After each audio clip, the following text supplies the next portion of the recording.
Hi, I'm Wes Allen with DM Tales, and this week I ran a Cypher System one-shot with my friend Dave Ward over on his channel so that we could raise money for the American Red Cross and help relieve folks who have been affected by Hurricanes Helene and Milton. This is my retrospective. Let's roll it.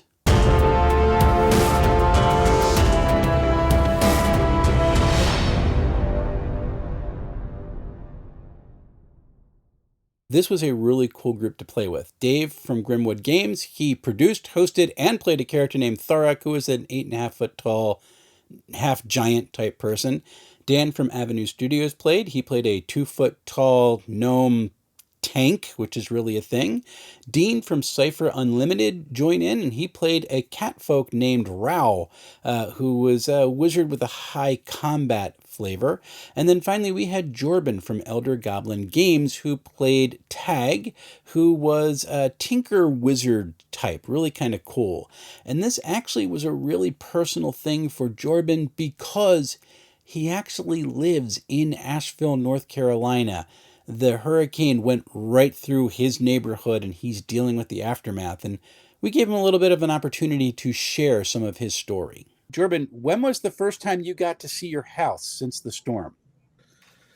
We actually just went by earlier today.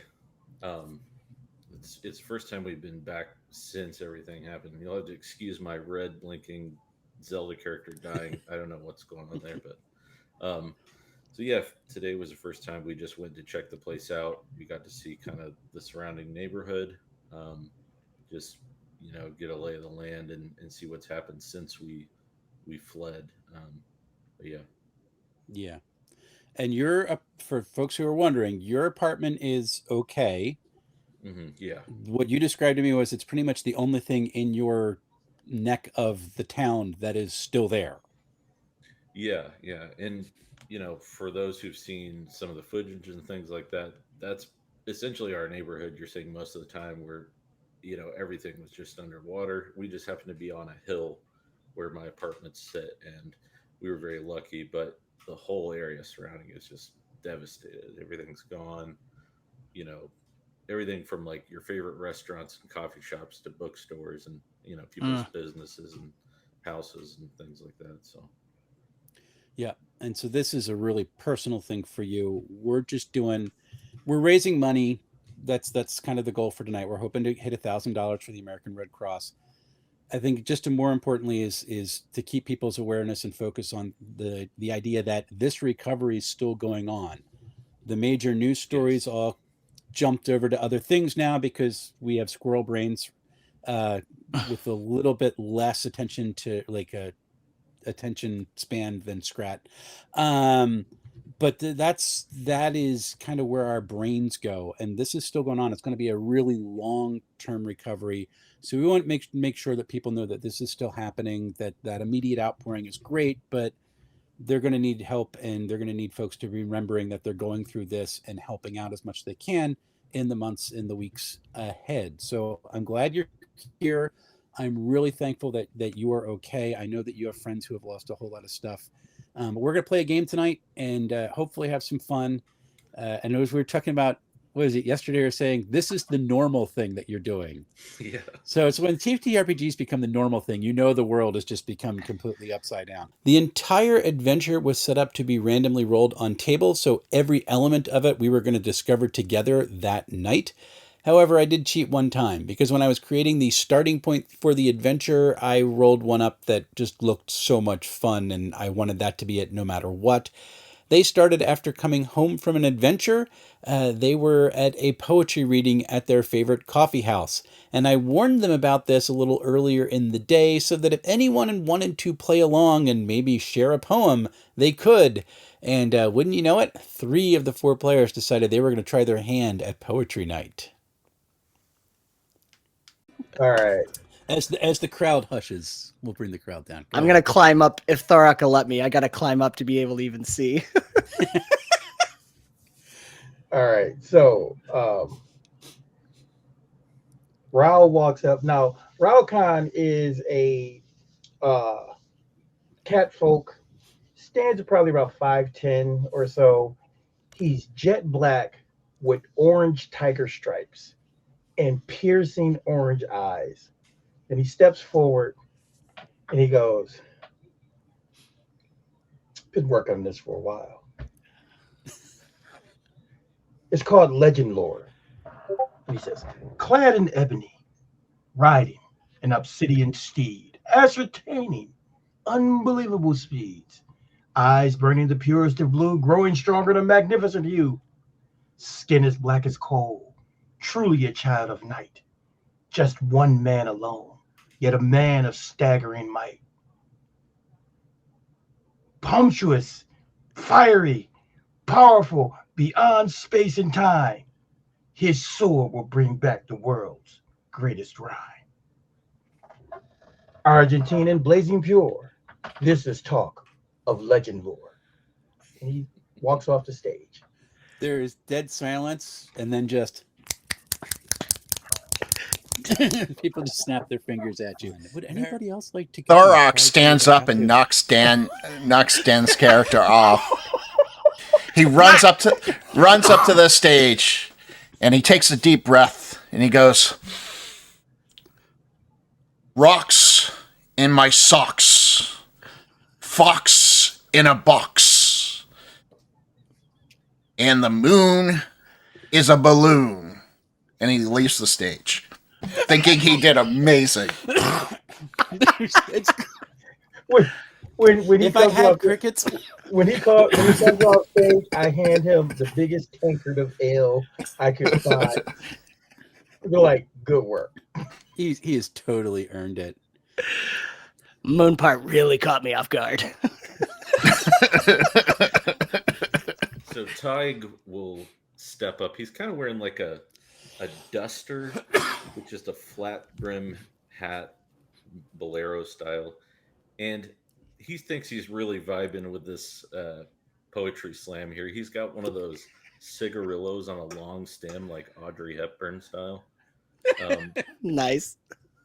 An invention he's made himself. So he goes up, he blows the world's worst smoke ring, and then he says, "Sporks, jars and corkscrews, spanners and spittoons, potions brewed of ambrose on hydroponic rounds, flint and steel euphoric sound through the lagoon, while Mother Muse incessantly sings on her tinker's tune."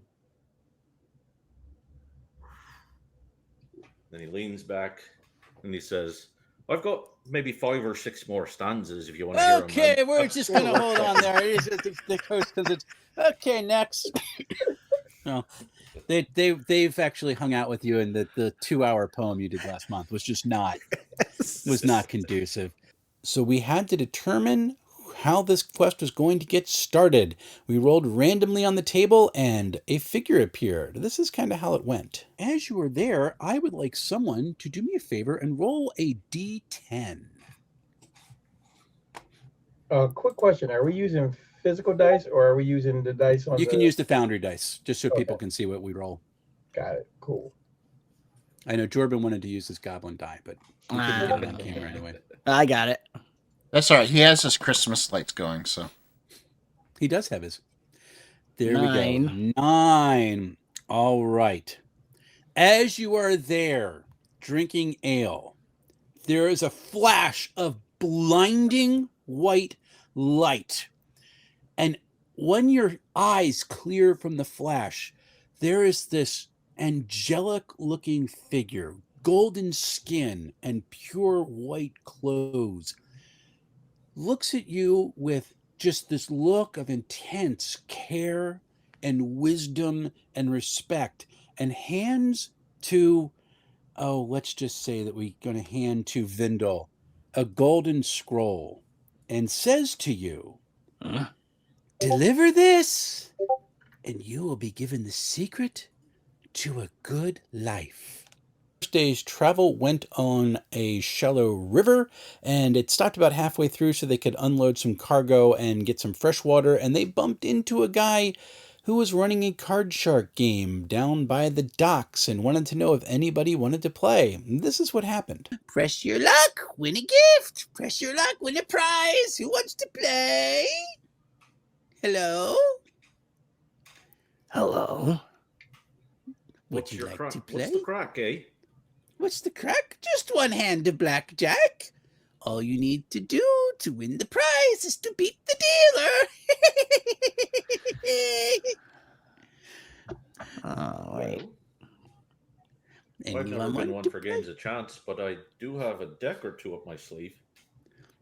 Well, yeah, no, you must use my deck. And he pulls it out and he's doing the bridge shuffle and like throwing cards up in the air and putting them back in the pile. Perfectly clean. Goes, very fair game. Very fair game. Care to play? What's the wager? Well, Tag decided that he was going to play, made his pitch for ante up for the bet, and then Raul decided he was going to help. And that's the cool thing about Cypher System. Everything is just a level, 0 to 10, and you have the base level is the level of that target that you're going against, and you find your target number by timesing it by 3. So this gentleman, I think I had him set up as like a level 5, and Tag actually was good at deception, so he could knock it down to a 4. And then he was trying to get another asset out. But while he was doing this, one of his companions, Raul, showed up and decided he was going to distract this guy a little bit by freaking him out. And that lowered the number even more. This is what it looked like in the game. Really, at this point, to beat what he's got, I need you to make a check. Intellect check, going to be a level 5. Ooh. He does have the game stacked. He's doing this for a living, right? And I'm still learning, so that means he's got to hit a 15 or higher. Correct. Base. Okay. Yeah. So I think this is where Tig would try to use his spring-loaded device he has up his sleeve to slip one of his own cards in. Oh, snap. Oh. Inspector So that's an Gadget asset. spring. That is going to be an asset. I will tell you that he's a pretty shifty character, so he is going to be noticing deception at a level 4. Okay. Okay. So Okay. so you knock it down with your asset, you'll knock it down to a level 3 because we have to make sure that he doesn't see this.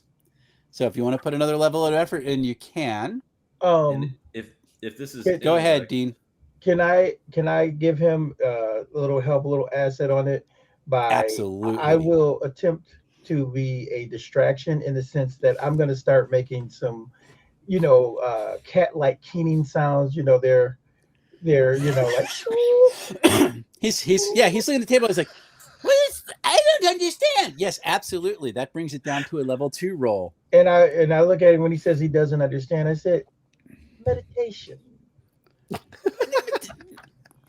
He's very freaked out by you. He doesn't quite know what to do. He's not used to people crowding into his game. So it's a level 2 roll in order to get this card out. And Okay. just for shits and giggles, I'm gonna go and stop my claws.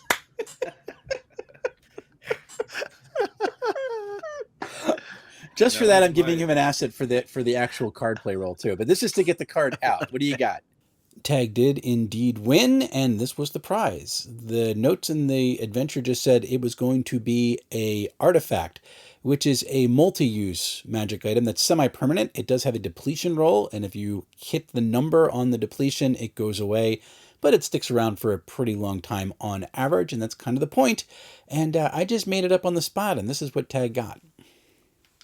He kind of looks, he goes,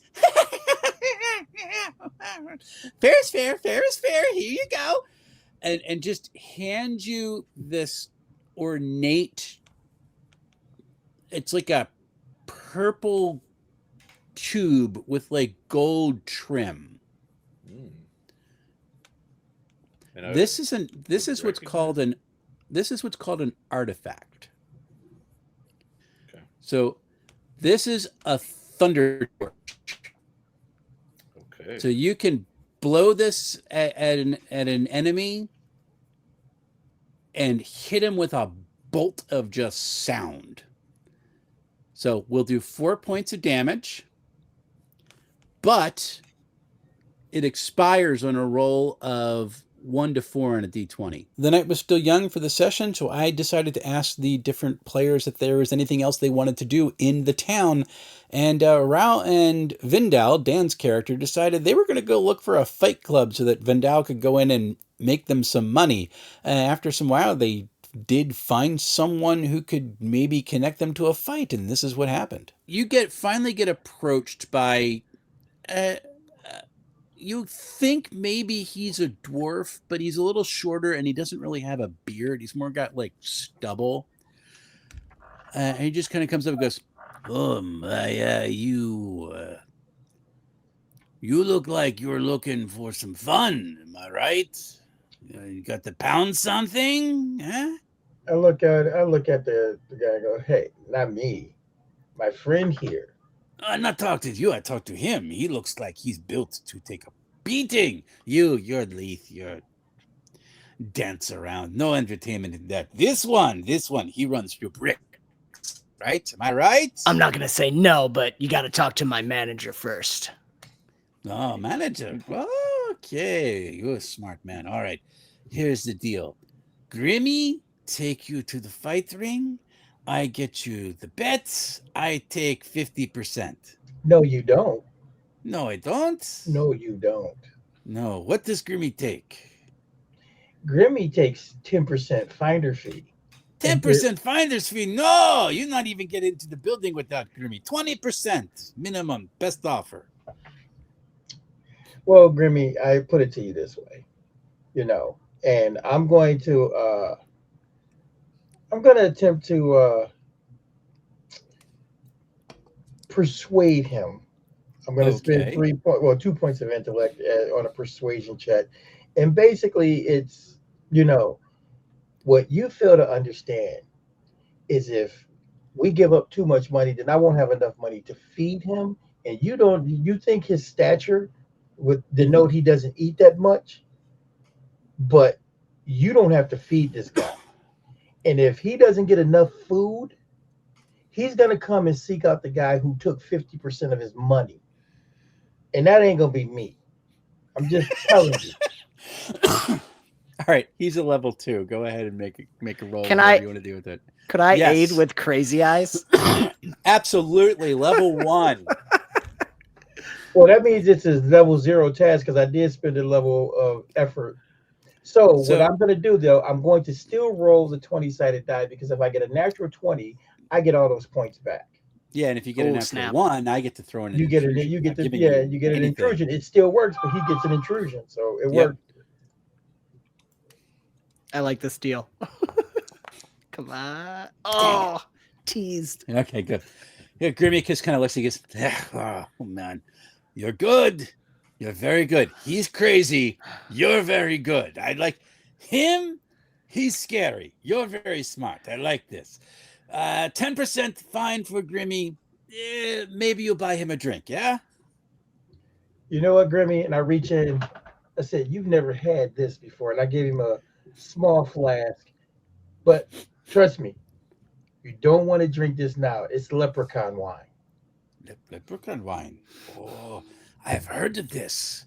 Oh. This is stuff to make your head blow up really big and then pop like balloon, right? Basically, yeah. One sip, and you may not wake up until next week. But you'll be happy. Taste the rainbow. Taste the rainbow.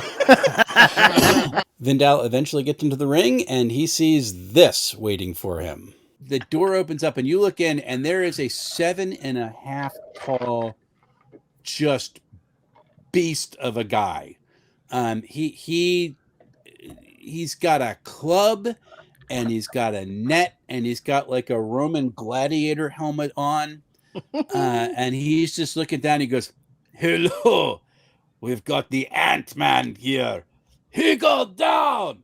Rao, though, is a very, shall we say, helpful character. He decided he was going to go around and talk some smack to Vindal's opponent and did a little bit of a setup while he was at it. I'm running my mouth, but in the process, I'm going to cast the distortion spell on his helm to cause Oh, it. no. And you know how distortion works for, so it's on his helm. So he thinks he's seeing in one spot, but he's literally seeing a little bit over. So that's going to give him an asset through the entire fight. I would say level 3 to cast it on the helm and have it work. Go ahead. All right, so here. good, dude. Told you, man. Foundry. This is awesome. And you know what? I'm going to spend a level of effort to drop it down. So level 2. Yeah. You get the feeling that Vendal and Rao had done this many times before, but everything did not go according to plan. Vendal ended up actually getting hit, which was not something they were looking forward to. And then he did the ultimate. Something bad really happened. I'm gonna look up maybe catch eyes with Rao. Okay. Is it time yet, or should I wait till that last second? It's the I Mr. give him- Miyagi moment.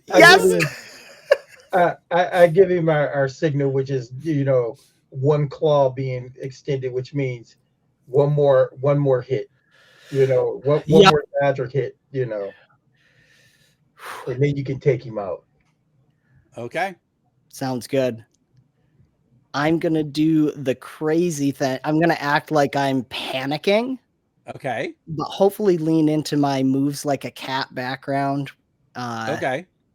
And my balance. I have training in balance. Uh-huh. So after the club came down and I go flying back, I just jump onto it like I'm just holding onto the club. You're jumping onto the club. Yeah. All right, that's going to be a might check. Okay. So level 3. Actually, you know what? He's pretty slow. So we'll do, since it's a physical attack against him, we'll do a level 2. And it's basically you got an asset on the roll, so it's a level 1. So Okay. 3 or higher. Nice. Now I have an edge with might, but that only comes into effect if I spend effort. If you do effort. Okay. Or if you're using any of your might-based Yeah. maneuvers. Yep. Okay. So if you have a thing that costs might points, the edge can affect. Gotcha. For that. Okay. Cool. All right. For this one, I think it's just straight then. Oh my word! Sorry, guys. This is how I roll in 20s. Gary! So for folks, when a 1 is rolled, a GM intrusion occurs and something bad happens for Gary.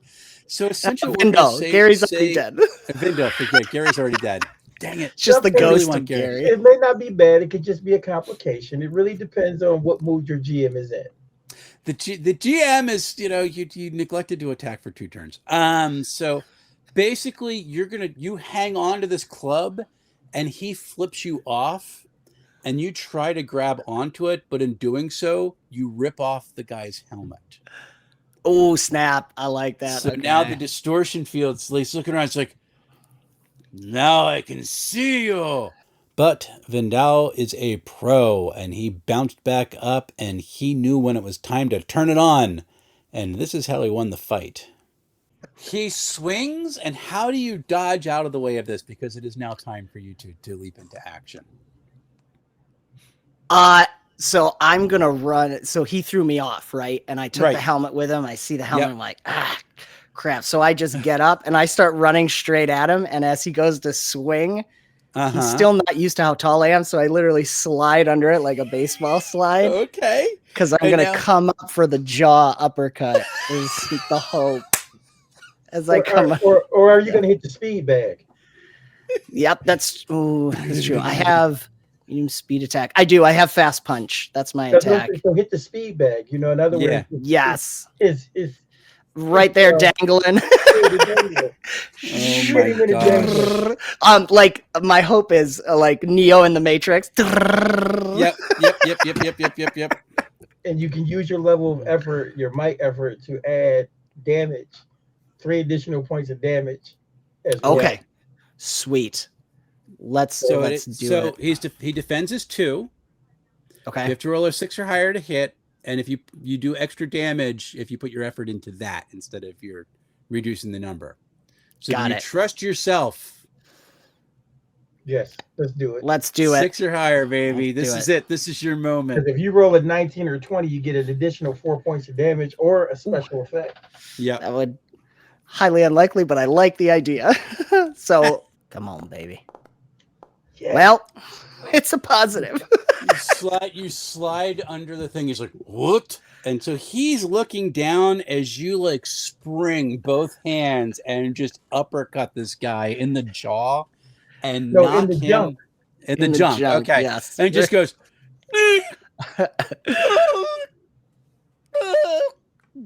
and just falls over. And Every at that dragon moment- has its weak spot. and as you land and say that to the crowd, ding, ding, ding, ding, ding, ding, ding, ding, ding. And the ref comes out and raises your hand. You have won Fight Club for the day. So that takes care of the activities for 2 of the characters, but what about the other 2? Well, when they were going out of the Fight Club, they bumped into at least one of them, and this is what they saw. I don't know what Thorak and Tag have been doing for the last like 45 minutes. What have you guys been doing while these guys have been doing Fight Club? Thank you, guys. That was awesome. All right. Do you have any? I want to, when they get out of the Fight Club, I want them to come out of the Fight Club, and I'm sitting there with 3 little girls playing tea with them. And what does Thorak look like? A Thorax, a giant, half giant. He's this big, burly man of a creature. And he's just, like, literally, he has, like, his 2 fingers are holding the cup and praying it doesn't crack under It's his... like a symbol in his finger. Pinky there. out. Tig, on the other hand, he was, let's say, more of an entrepreneurial spirit, and he decided he was going to go try his hand at selling some of his wares, his miracle cures. I think Tig would have been just inside while the fight's going on, talking to the proprietor of the Fight Club, and he's just going, Thank you, Justin, for the donation. Woohoo.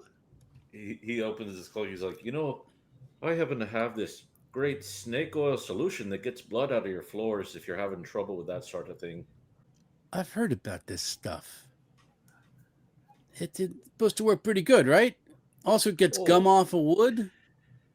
It'll get anything out of your floors, I promise. Tried it myself. Really? All right. How much? Well, let's call it an even 50 gold. No. You don't understand. How much to buy into the company? Oh, well, you see, it's this sort of multi-level marketing that we have going. So you really got to get in on the bottom floor, and then you got to pull some other people in if you want to really make the big bucks. So, All right. You got a case of this stuff around? I heard about this stuff. It works miracles. You got a case of it with you? I do just happen to have all the ingredients needed for the solution, and you can make it yourself in whatever volume you might desire.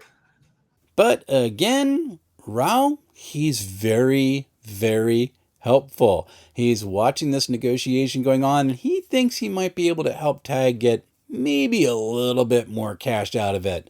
And he sticks his furry little nose in. Come on, man. You really think that's fair? You trying to take advantage of this guy? Look at him. You can tell he's not that intelligent. Come on, be fair. You're getting the ingredients. You're getting ready to be able to supply yourself forever. Fine, $250. There you go. See, that's good. $250. Is that okay? Yeah. $250, and you know what? I'll throw in this lucky charm. It's a rabbit's foot. Magical blue moons, Rabbit's green foot. stars. So a rabbit's foot, and if it's I mean, people around here are a little superstitious. I'll hang it over the bar. Hang on a second, Sally. Get this man $250 and get the recipe from him. Get out of here. So it's very good doing business with you. Believe me, the pleasure is all mine. So the next day, we ended travel on the river. We rode up a new terrain, and they ended up on a yellow brick road running through a field of flowers. And we rolled up the obstacle later on, and they encountered at the top of a low rise a roadblock with 3 swaying figures who were there. They demanded a toll and did not said that nobody could pass if they didn't, and things did not go well for those 3 swaying figures because Raoul decided he was going to try to blow them up, and succeeded. Turns out it wasn't 3 figures, it was 12 goblins. Combat was on. They did not fight so well, and then Dean said he was going to use one of those player intrusions. Here's what happened. Yeah, Dean. Since I put in, can I use one of those player intrusions? Absolutely. Okay. I put his like Pookie. Pookie. Is that you? What? Wow? You idiots. Okay. So you're talking to the one guy over the other side. The other one that he threw the axe off, he decapitated 2 of them. He just rolled a 19. Yeah. So they go running off. And the last one, something goes, Wow? What are you doing? What are you doing? Guys, it's Rao. Remember I told you about him. We had the drinking game down this one. How you been, buddy? Good. You know what? Why don't you come with us and stop trying to hustle people on the road? Listen, I'm telling you, this is legitimate work. We actually been looking after this whole thing. It's I look at him and I hand each of them $10. All right, fine. We'll come with you. That's good. So wait a minute. So we kill their friends, and then you ask for his name and hand him $10 and ask him to join us. He's good, man. We're gonna make goblins. Now we have a front line. Of three goblins who have a total of 3 health. Yeah. So. And meanwhile, the 2 axes come flying, and Vindal was coming flying right behind the last one, and then it skids to a stop, and is like, "Ah, man." So they had some new friends, and off they went on their journey until they got to the end where they were supposed to deliver the scroll. And we rolled up how many rooms this thing would have and determined that it only had 2. And so I said that there was a small tower that was there, only 2 stories, very much an idyllic scene. And that's when Dave decided his character was going to go Hulk smash. All right, Thorax going to do something stupid. We're waiting. This is how we know Dave is playing.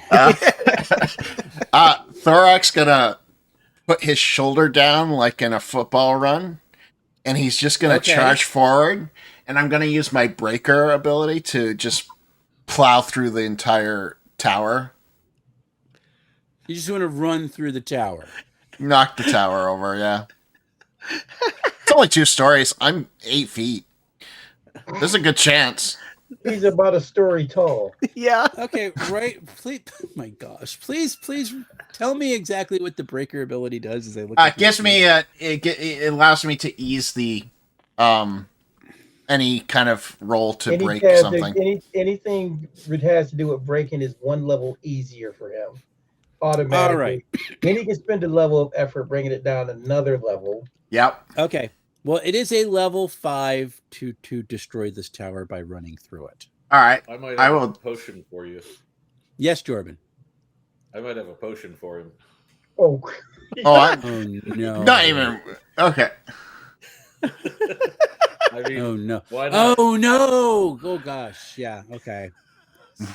Yeah. I just. Oh no. I'm like, drink this. Great. All right. So you pound up this. It is like this idyllic scene. Like it's almost abnormally idyllic. As you're running, like you look over, you see like a pergola off to one side. There looks to be like a little like morning breakfast nook that's like off in the corner, like surrounded by flowers. There's a fountain over there, and you're just charging up the road to break down this thing. Oh, so, yeah, basically. You do successfully break down the door. Burst it open. Do you say anything when you break into this house completely unannounced? When all you had to do was to deliver a letter? Like, what do you say? I hate towers. All right. So that could have been the end of it because Dave was about 8 feet tall, 8.5 feet tall, and he could have just run through this tower and knocked it over and everything would have been done.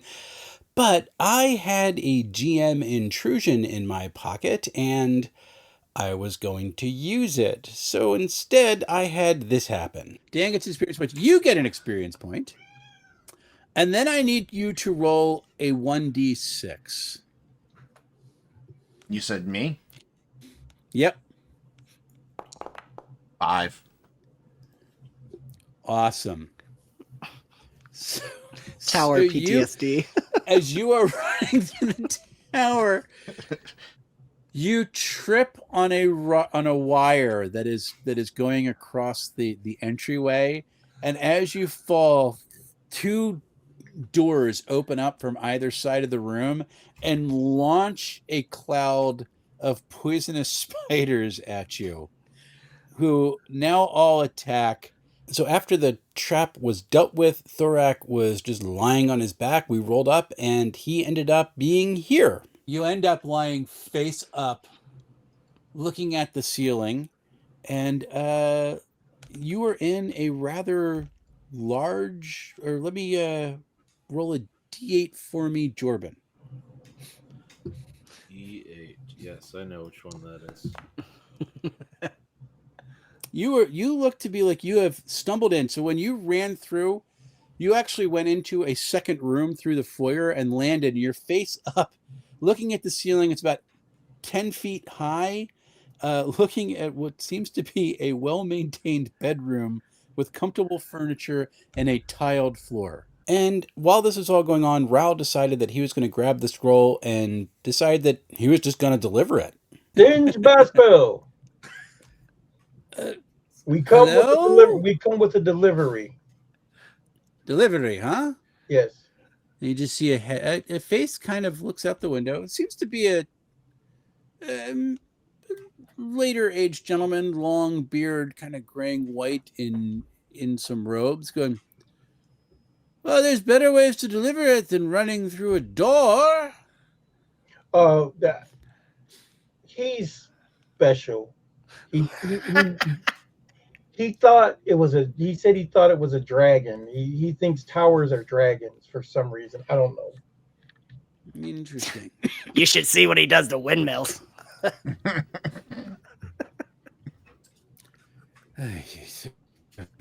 What do you have to deliver? I raise it up. So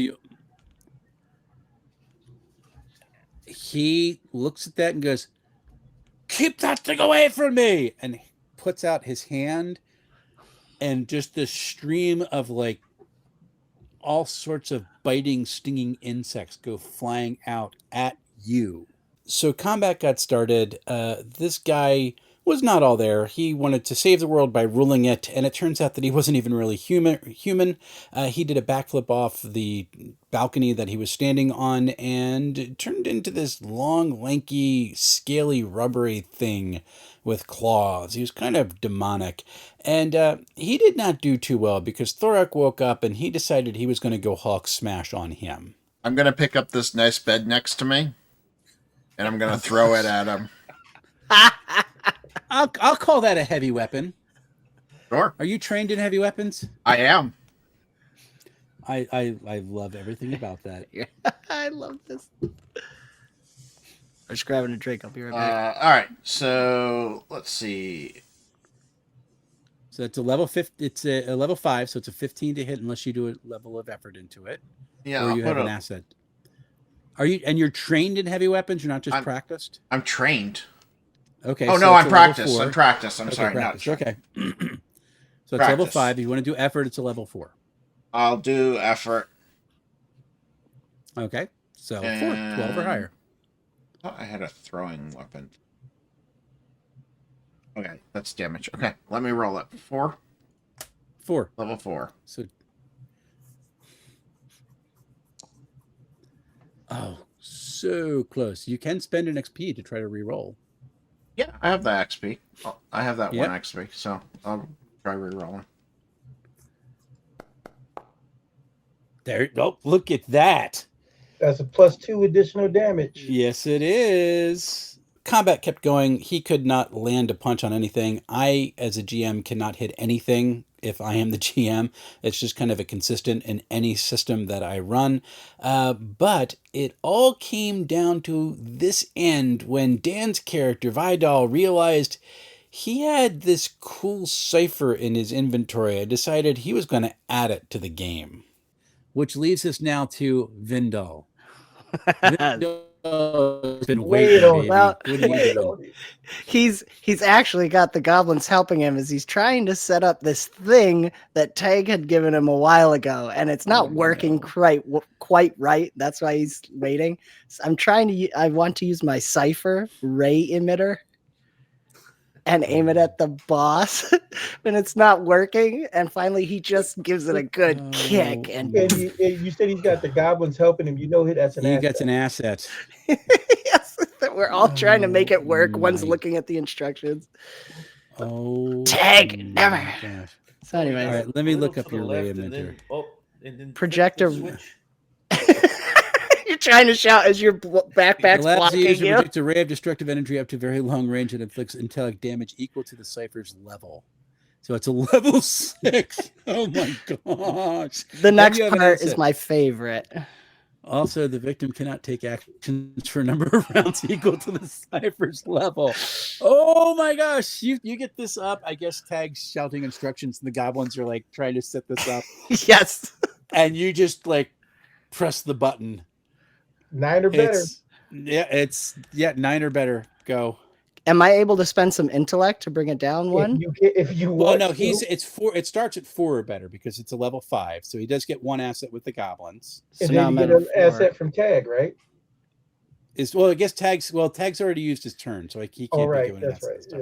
Yeah, so So you're yes, you 4. can spend some speed in order Some to do speed. it. Okay. Yep, Sounds good. That would bring it down to a level 3. Got it. Okay. So that's a level 3. All right. Let's do it. Okay. Come on, baby. We need this. Yeah! Guys, that's 3 in a row. Plus 3 or a minor effect. I can't even be mad. We're all playing the lottery today. Just take the plus 3. You launch this, like you press the button and the thing like looks and its eyes just catch yours as this ray just emits from it. A little wink. And it is like harmonically balanced to like attack whatever this thing is made out of. Because you just hear no, and it just kind of like echoes back as this thing like dissolves in front of you and like melts into mist and then explodes, knocking you all down to the ground. So that was the end of the fight, yet there was something that was still offered, and that led to this closing scene. But you were promised the secret to a good life, correct? Oh, yeah. As this thing evaporates into mist, 2 rays of light beam down, and 2 figures kind of like come down out of it floating. One of them is the figure that you saw before, who has kind of like blonde, and you see that it's kind of like dirty blonde curly hair. And as they land, you see another one who is a little taller, a little bit more lanky, and he's kind of got like shoulder length black hair. And they just kind of look at you with these very happy looks.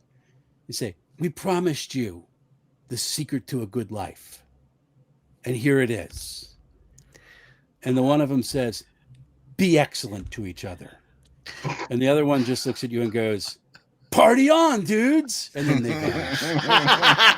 This was an absolute blast to run. It was my first time running Cypher System outside of Numenera, so it was kind of cool for me to explore the game a little bit more with some new players, so I really enjoyed that. And we are still raising money for the American Red Cross right now. That link is going to be open at least until November 5th. Because on November 5th, Dean is going to run this crew through another adventure. It's going to be a horror-themed Halloween-style adventure. I'm really looking forward to that because it'll be the first time that I've run a character in Cypher System. I'll actually get to roll dice, so that'll be new for me. Coming up in November, I have almost finished reading Claim the Sky. I'm going to get into the rest of my superhero books because we are going to do Supervember. John Fredericks over at Sharp Mountain Games altered the DM Tales logo for me. It looks like this for Supervember. Really, really cool. I'm so excited. And we'll get through a bunch of those games. After that, we're going to get into the Electric State and a couple of other things. I hope to be doing some interviews pretty soon. And also, I want to do a short adventure, hopefully during this fundraising effort, where we figure out how on earth Thara got into a little girl's tea party, and if indeed those are little girls. Should be fun. I hope we can schedule it. And until we see each other again, folks, happy playing, everyone.